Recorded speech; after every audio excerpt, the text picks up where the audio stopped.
There comes a time when you have to stop letting fear walk in front of you. Every story's got a spark, and every spark's got a name.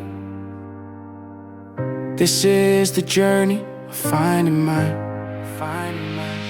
Who am I when the lights go low? Who am I when the world says no? Searching through my past, trying to free my soul, one truth at a time, letting every story unfold. See, there comes a time when you have to stop letting fear walk in front of you. Because as long as fear is in front of you, it becomes the thing you follow. Fear will lead you into hesitation. Fear will lead you into excuses. Fear will lead you into overthinking. Fear will lead you into shrinking from opportunities you prayed for.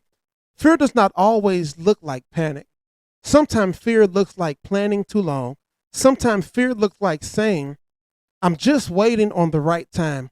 Sometimes fear looks like convincing yourself you are being careful when deep down you know you are avoiding the next step. But today I want you to understand something powerful. Fear can ride with you, but it cannot drive you. You may feel fear, but you do not have to follow fear. You may hear fear, but you do not have to obey fear. You may notice fear, but you do not have to bow down to it, because fear was never meant to lead your life.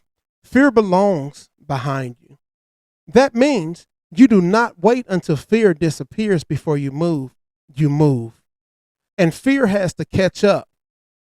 You take the step, and fear has to stand behind your decisions.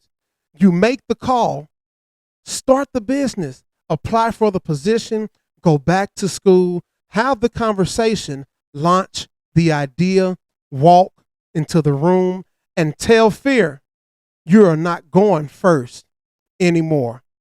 See, some people are waiting to become fearless, but being fearless is not the goal.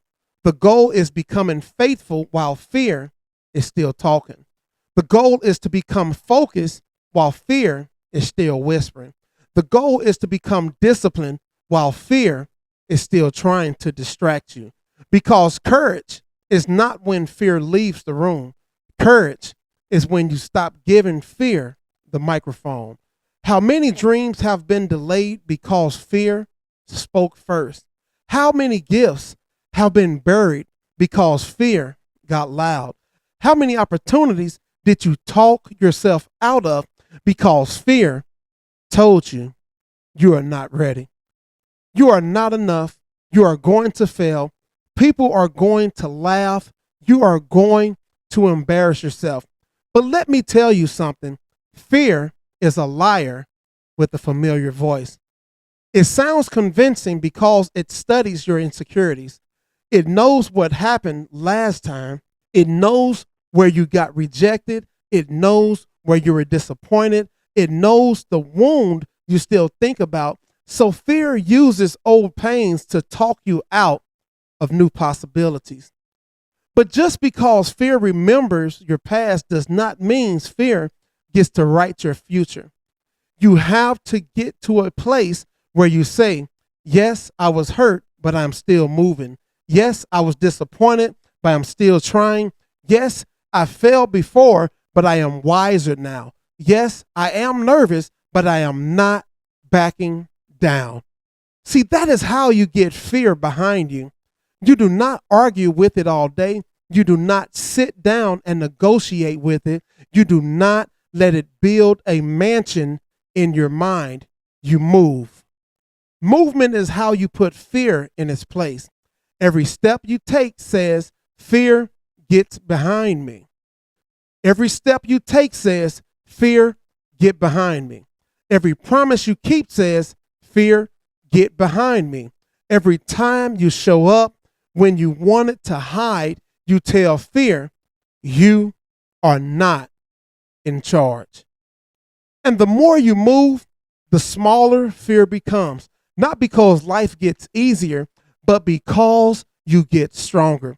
You start realizing that the thing you were afraid of did not have much power as you thought. You start realizing that failure did not kill you, rejection did not bury you, discomfort did not destroy you, pressure did not break you.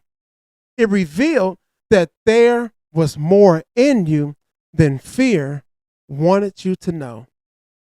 And some of you are standing at the edge of your next level, and fear is trying to talk you backwards. Fear is constantly reminding you of who left. Fear is reminding you of what did not work. Fear is always reminding you of the last time you tried. And fear is constantly reminding you of every reason to stay comfortable.